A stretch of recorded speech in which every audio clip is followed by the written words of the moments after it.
어떠한 그 말을 쓰잖아요. 단어를. 뭐 이렇게 네. 생각이라든가 기쁨이라든가 분노라든가 뭐 네. 슬픔이라든가 이런 그 단어를 쓰게 되는데 어, 딱 듣기에 네. 내가 좋아하지 않는 그런 느낌의 단어라고 생각이 든다면 그 네. 단어에 대해서 대부분 부정적인 해석을 많이 해요. 해석 아, 자체를.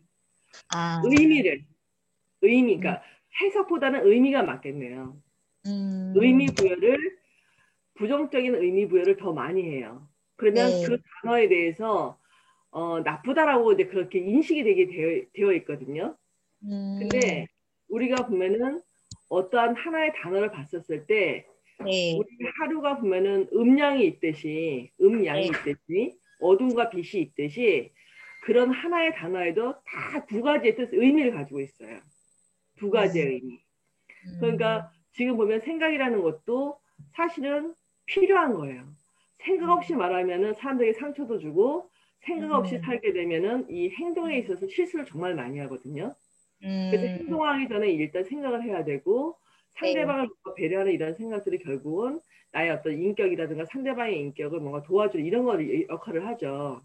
그래서 이제 음, 그러한 생각들을 뭐 많다. 그러면 생각을 하지 말아야 되나? 안 음, 하면은 천치되는 거예요. 근데 그런 생각을 적절히 조절할 수 있는 그러한 그 관점이 필요한 거지. 좋다 나쁘다 이런 관점은 아니에요. 그래서 음, 쉬운 예로 우리가 보면은 일주일이 있잖아요. 목화토금수 네. 1월. 이게 보면은 우주의 개념으로 만들어진 주기예요. 주기.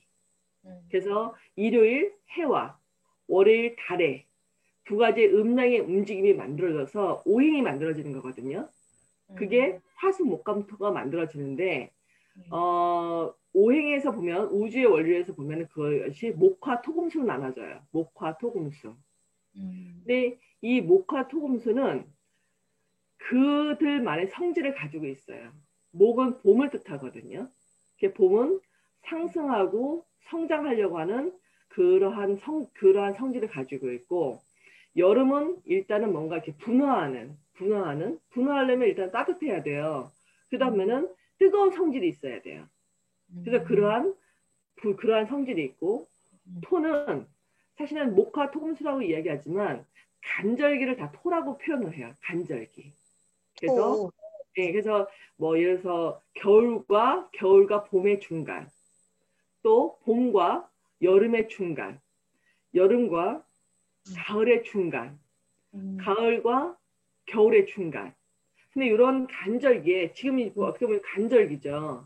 근데 이런 네. 간절기에는 어떤 사람은 이 더운 기질에 아주 그냥 숙련된 사람이 있는 거예요.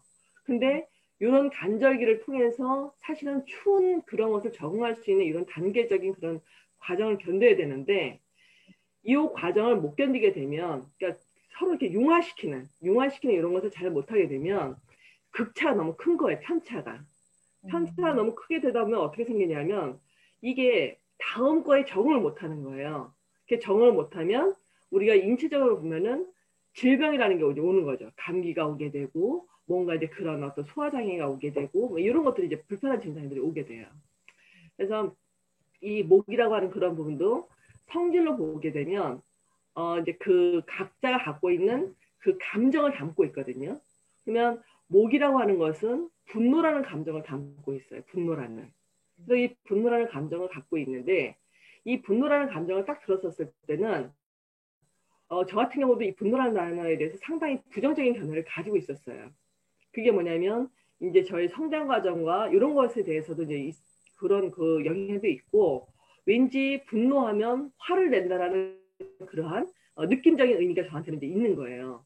그러다 보니까 분노 그건 나빠 하지 말아야 돼 화내는 건 안 좋아 이런 식의 관념이 있었거든요. 근데 제가 아까도 말씀드렸지만 하나의 단어에 두 가지가 의미에 있다는 것을 제가 이제 교회에서 공부하고 이러면서 터득하면서 느낀 거는 우리가 그 부정이, 그러니까 어떤 그런 잘못된, 불합리한 이런 거에 있어서는 사실은 분노할 힘을 가져야 되는 거예요. 음, 무조건 그 자유가 억압당하고 이런 것에 대해서 순종하면 안 되는 거거든요. 그래서 이 때로는 분노하는 힘을 가져야 되고, 우리가 그런 화해의 성질은 기쁨을 뜻해요. 기쁨은 뭔가 이제 내 마음대로 잘 되고 뭐 그 재산도 불처럼 일어나고 뭔가 일도 내가 원하는 지위에 그냥 탁 올라가서 그런 성취감을 맛보고 막 이런 기쁨들이 이제 그 성질 안에 있는 거거든요. 성취도. 근데 이러한 기쁨도 절제가 없는 기쁨은 오히려 사람을 망가뜨려요. 예를 들어서 쉬운 예로 술이 그렇죠.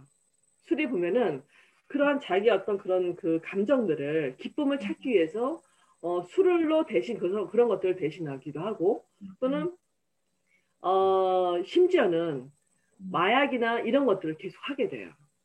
또 성적으로 보면은 성도착증도 사실 기쁨만을 만끽하기 위해서 계속 그런 행동을 하는 거거든요. 절제가 없는 거죠. 그래서 그러한 기쁨은 오히려 나를 타락으로 이제 인도할 수 있는 그런 성질이 있다. 근데 토는요, 선생님이 제가 아까 여쭤봤잖아요. 소화 기능이 약할 것 같아요. 이렇게 물어봤잖아요. 물어봤는데, 토의 성질이 뭐냐면 생각을 뜻해요. 생각. 그래서 이 생각이 많게 되면 아무래도 그러한 것들이 소화가 안 될 수도 있지만, 그러니까 자연치유적 관점에서는 사실 쉬운 방법이 있어요. 그게 뭐냐면, 사실은 생각 중단. 근데 그거를 중단을 해야지 하시면 안 되고요. 절대로 할 수가 없어요. 왜냐면 생각이라는 것은 멈추지도 않거든요. 보이지 않는 형체를 계속 이렇게 움직이는 거거든요. 그래서 그 생각을 멈출 수 있는 것이 아니라 생각을 멈춰야지 하면 잡생각이 더 많이 나요. 근데 하나의 단어만 계속 외우는 거예요. 속으로 또는 입으로. 혹시 종교가 있으신가요? 네. 여쭤봐도 될까요? 예, 저는 하나님 기독교. 아, 기독교. 근데 음, 가장 좋은 것은 그냥 하나님 아버지만 불러도 괜찮아요. 음, 그냥 음, 하나님 아버지. 그러니까 불교에서 보면은 나무 아부타불 이렇게만 해도 괜찮고 저 음, 같은 경우에는 천주교예요. 천주교다 보니까 저는 그냥 자비를 베푸소서 이런 말을 참 많이 하거든요. 음, 근데 그 단어만 외우는 거예요. 근데 그 음, 단어를 외울 때 보통은 어떤 그 모든 것이 이 질량의 법칙에 의해서 바뀌려면 시간이라는 게 걸려요. 근데 그 음, 시간이 대략 한 5분 정도가 지나게 되면 이게 체득화가 돼요. 체득화. 근데 그 체득화가 되는 과정에 있어서 설령 다른 생각이 드러난다라도 신경 쓰지 않으셔도 돼요. 나는 그 단어에만 집중을 하시는 거죠. 그러면 어떤 게 생기냐면 내가 실질적으로 이제 예를 들어서 이런 게 생겨요. 내 부모가 뭔가 안 좋은 일이 생기고 내 자녀가 안 좋은 일이 생겼었을 때 슬픔과 음, TV를 바라보면서 그런 같은 상황이 생길 수 있잖아요.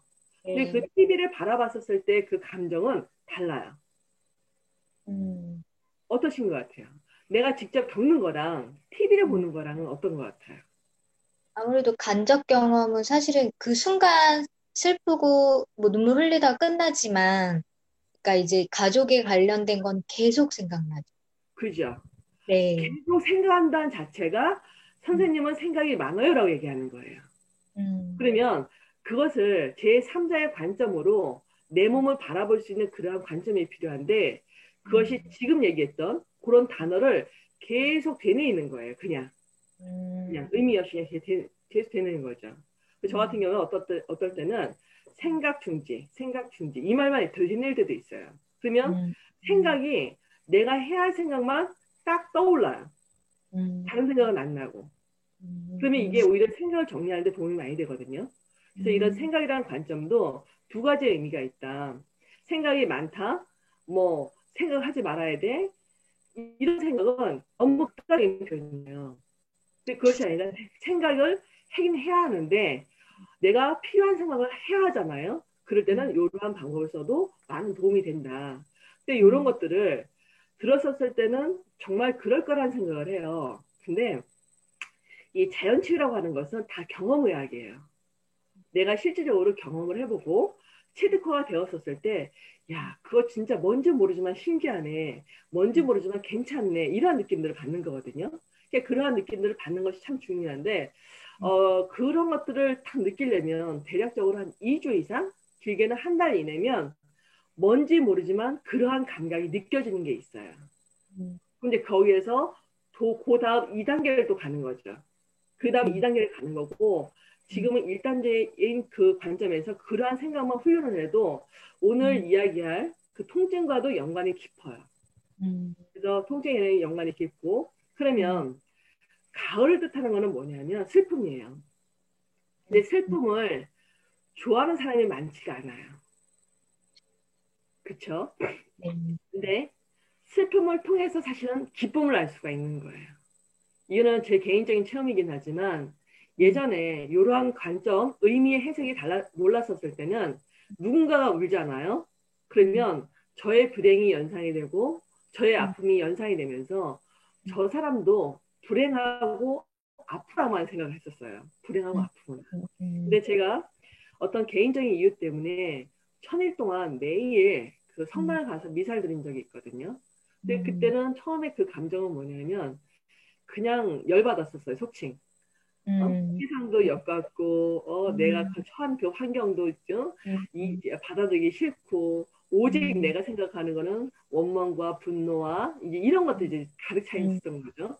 근데 음, 그럼에도 불구하고 그냥 그 자리에 가서 앉아 있었어요. 그냥 10시만 되면.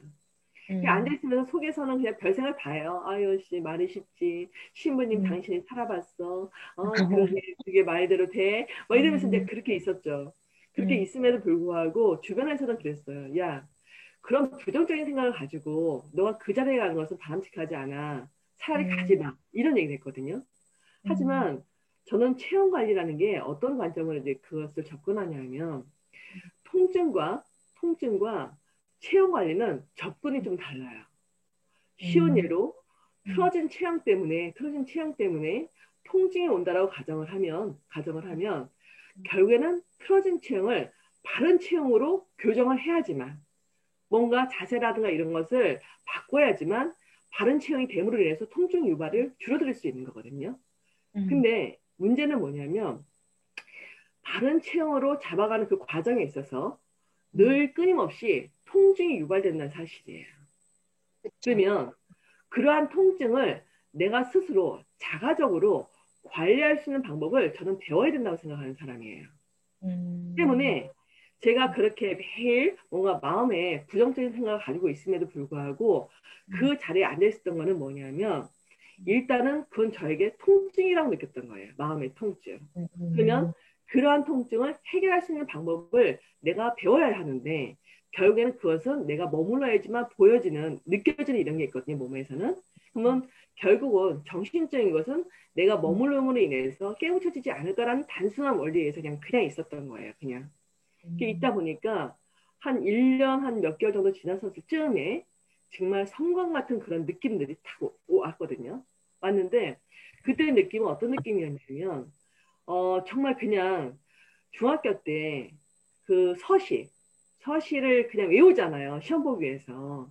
근데 그때 그냥 외우는 거예요. 내가 죽는 날까지 뭐 하늘을 우러러 한 점 없기로 먹기를 막 이렇게 외우는 거예요. 외웠는데 그 의미적인 해석이 40이 넘어서야 다른 의미로 다가오는 그런 느낌이었어요. 그래서 음, 성경의 그런 말씀들이 예를 들어서 뭐 수고하고 무거운 짐진 자들아 다 내게로 음, 오너라 내가 너에게 평안을 주리라 그 말이 그냥 단순하게 아니 어떻게 평안을 주겠다는 거야? 어? 내가 수고하고 민지는 이 짐을 떨어버리게 해줘야지. 왜 이 음, 짐을 지고 가게 하면서 이 고통을 나에게 주는 거야? 난 싫어. 나는 하나님 당신의 일을 믿지 않아. 뭐 이런 식의 그런 식의 그런 외침이 있었거든요. 근데 음, 어느 순간인가 알았죠. 그러한 고통을 통해서 결국은 나에게 알게 하시는 게 있구나. 그래서 이제 음, 그런 걸 체험을 하면서 이 제가 이제 제가 지난번에 지수나 선생님은 참석 안 하셨지만 제가 음, 늘 끊임없이 하는 얘기 중에 하나가 뭐냐면 통증을 느끼면 통증이 없어진다예요. 근데 그 음, 통증을 느낄 때, 이 통증을 느낄 때 우리는 저 같은 경우에는 수기 테라피, 도수 치료를 하거든요. 그러다 음, 보니까 이 손을 통해서 아픈 것을 느끼게 해주지만 여러분께서는 그것을 배워본 적도 없고 또는 음, 또 이제 그 뭐랄까 배운 적도 없고 손 맛도 없어요. 손의 그쵸. 감각도 없는 거죠. 음, 그래서 소도구를 추천해 드리는 거예요. 왜냐면 또, 또, 소도구는 내 신체 활동의 연장선이거든요.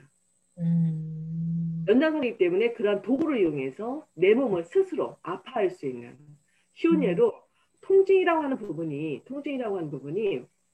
우리가 보면은 우리가 그 땅에서 난 음식을 먹는 거는 후천적 지이라래요.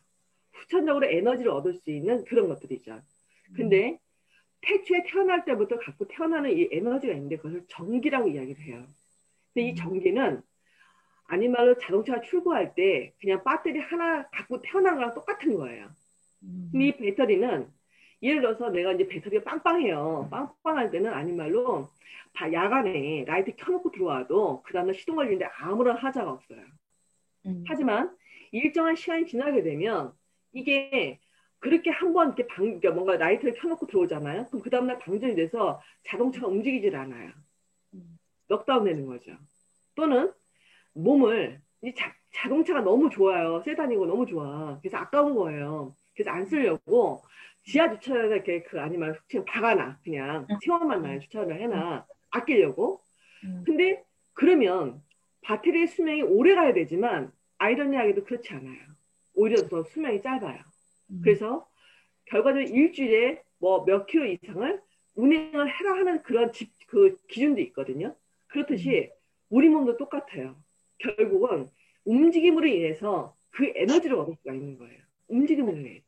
근데 그 움직임이 현대의 움직임은 어떤 움직임이냐면 과거 이제 제 고향이 강원도 홍천인데 거기만 해도 생활 환경이 좋지는 않아요. 전원주택 아시죠? 네. 아니면 된장국 하나 끓이려고 해도 동선이 어떻게 되냐? 일단 된장을 들어 뒤뜰로 나가야 돼. 그리고 물이 수돗물이 아니에요. 그럼 펌프질을 해야 돼요. 그러면 물을 부어서 짜야 돼. 근데 이런 운동을 쓰죠. 뒤뜰로 가려면 일단은 부엌을 올라가야 돼. 그럼 이제 도르가 이제 관절을 써.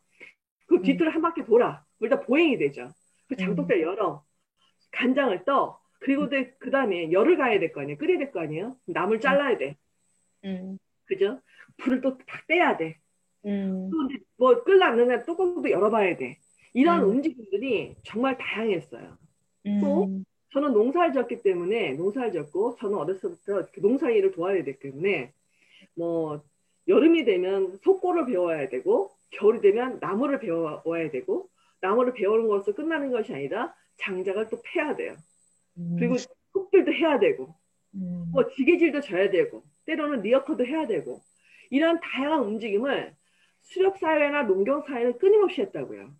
하지만 현대사회는 일단 첫 번째 노동이 되게 단순화되어 있어요. 저도 어떻게 생각하면 지금 현재 노동을 하고 있는 거잖아요. 노동을 하고 있는 건데 그냥 앉아서 입만 얘기하고 이 팔만 잠깐 사용해요. 거의 움직임이 없죠. 근데 저만 그런가요? 사무직에 있는 직원들은 다 이런 생활을 해요. 다 이런 생활을 하고 또 과거에 저는 이제 보면은 학교를 걸어 다녔거든요. 30분 이상 1시간 정도 걸어 다녔는데 그때는 또 걷는 길도 보도블럭이 아니라 신장로예요. 신장로에다 가끔씩 가다 호기심이 생겨서 옆길로 빠지잖아요. 다 논두렁길에 개울길에 자갈밭에 막 이런 데거든요. 그러면 이 운동의 협응성이 달라요. 근데 지금 현대에 지금 모든 도시 계획들은 모두 다 획일화되어 있어요. 보도블럭이 깔려져 있고 뭐 이렇게 층계를 올라갈 때도 엘리베이터 타고 올라가고 어디가 이동을 할 때도 자동차로 운행을 하고 하기 때문에 몸의 사용이 급격으로 이제 줄어드는 거죠. 그래서 그렇게 하다 보니까 결국에는 뭐냐면 몸을 다양하게 활동할 수 있는 그런 것들이 그 운동 감각들이 기억 상실증에 걸린 거예요. 기억 상실증. 그러다 보니까 기억 상실증에 걸린 이러한 것들이 뭔가를 새로운 활동을 하다 보면은 아픈 거죠. 맞아. 왜 아픈지 몰라. 왜 아픈지 몰라. 왜 아픈지 모르고 병원을 가. 근데 의사는 아느냐? 몰라요, 의사도 사실은. 모르기 때문에 엑스레이라든가 이런 그런 외형적인 이런 것을 가지고 뭔가 검증을 하려고 하지만 제일 중요한 것은 나의 느낌이 가장 중요해요. 나의 그런 느낌을 개발하는 게 결국은 소도고 셀프 마사지예요. 소독. 그래서 그런 것들을 어느 정도 처음에 모를 때는 사실 전문가한테 좀 맡기면서 그런 감각을 배우는 게 가장 용이하지만 혼자 하는 것도 그닥 어렵진 않아요. 해보려면은 첫 번째 가장 안전한 거는 뭐냐면 절대 자기 자신을 해할 만큼 행동을 하지 않는다는 사실이에요. 그거는 제일 중요한 지표가 되거든요. 절대로 내가 어떠한 행동을 해도 내 생명을 해야 할 활동은 어느 순간에 하다 보면 하기 싫어요. 그리고 또 뭐가 있냐면 하기 싫고 안 해, 그 회피해. 이런 게 생겨요. 그래서 어떠한 운동을 계속 꾸준하게 여러분들 그 홈쇼핑에 보시면 막 다양한 운동기구 쫙 나오잖아요. 나오는데 딱 보면 내가 필요할 것 같아. 사. 한 달 이상 하시는 분은 없습니다. 맞아. 대부분 옷걸이에 이런 걸 전화해야 되거든요. 근데 그 이유 중에 하나가 뭐냐면 인체는 반복적인 것을 싫어해요. 늘 창조, 그러니까 보면 이런 창조성 있잖아요. 생명의 창조, 새로운 것을 진화하려고 하는 것이 생명의 기본 성질이에요. 때문에 그러한 성질이 있기 때문에 반복적인 운동을 한 것은 바람직하지 않은데 문제는 또 뭐냐? 현재 그 헬스장 트레이너들이 보면 가게 되면 이두박근을 키워야 돼. 이두박근 운동을 시키죠. 그 다음에 흉근을 키워야 돼. 흉근 운동을 시켜요. 그리고 무슨 운동을 해야 돼? 뭘 시켜? 그래서 이 근비대는 생길 수 있어요. 근비대. 위험하게. 근데 그들을 제가 이제 오랫동안 관찰한 결과는 뭐냐면 설령 보기에는 맛있어 보이는데 안고 먹는 찐빵? 운동의 협응성이 없어요. 그래서 하다못해 생활 근육이 없기 때문에 짐 하나도 제대로 움직이지 못하고 또 못 하나도 제대로 못 박아요. 쓸모없는 몸이에요. 제가 이제 막 그러거든요. 이제 제 주변에 PT들. 야, 네 몸은 쓸모가 없어. 나는 볼품은 없지만 다양하게 쓸 수 있어. 막 이런 농담을 하거든요. 이런 것들을 이제 배워나가는 거죠. 근데 이런 모든 것들을 항상 그러면 어떠한 관점에서 바라냐. 지금 이야기하다가 약간 옆길로 샜는데 다시 돌아와서 그런 슬픔이라는 개념도 제가 어쨌든 내가 그랬었을 때는 남들 다 그렇게 공감이 되는 게 있어요. 하지만 내가 다른 관점으로 해석을 해보니까 제가 1년 몇 개월, 한 1년 한 2개월 정도 되는 것 같아요. 그 시간이 딱 지나고 나서 제가 그런 의미가, 말씀의 의미가 새롭게 다가왔듯이 다가왔을 때는 그전에는 그 미사를 드리러 가서 다 울고 있으면 다 보면 청송받고 한심하고 나처럼 이렇게 생각이 들었었는데 제가 그걸 딱 뉘우치고 마음으로 느끼고 그분들을 바라보니까 저분들은 얼마나 많은 은총을 받아서 저렇게 감사의 눈물을 흘리나 이런 생각이 드는 거예요. 그런 것을 바라면서 이 슬픔이란 관점이 이렇게 달라지기도 하죠. 또 이니예지 신에서도 보면은 이 슬픔이 없는, 그러니까 이 의를 뜻하거든요. 그 가을은 뭔가를 이 사각형의 형을 가지고 있는데 딱 틀에 맞지 않으면 아니말로 제가 지금 싼 편으로 지랄 발광을 떠는 스타일이에요. 그러니까 자기 마음에 안 들면 다 지랄 발광이에요. 그런데 근데 그러고 나서 그분들은 정의로워요. 정의롭기 때문에 남들이 볼 때는 정말 자기가 정의를 구현하고 있고 정의롭게 행동을 하고 있고 그렇기 때문에 자기는 정당성이 주장이 되고 이런 부분들이 있어요. 하지만 그 정의가 어떤 상대방이라든가 자신의 슬픔을 모르는 정의를 구현한다고 한다면 그거는 쌀벌하기가 그지없는 거예요. 히틀러가 가장 좋은 예가 될 수 있어요. 또 공산주의가 그럴 수도 있어요. 얼마나 이념이 괜찮아요. 모두가 평등하게 뭔가 이렇게 그런 이념이 얼마나 괜찮아요. 하지만 어떤 개개인이 갖고 있는 그 아픔을 헤아리지 않는 그런 것이 뭔가 정의로 구현된다고 한다면 그거는 정말 사회가 너무나 안 좋은 사회를 흘러갈 수 있다는 것을 알고 있다고 한다면 이 슬픔이 주는 의미가 슬픔이 주는 이 느낌이 우리에게 얼마나 많은 것을 느끼게 해줄 수 있는지를 한번 생각해 보셨으면 좋겠고요. 마지막으로 겨울은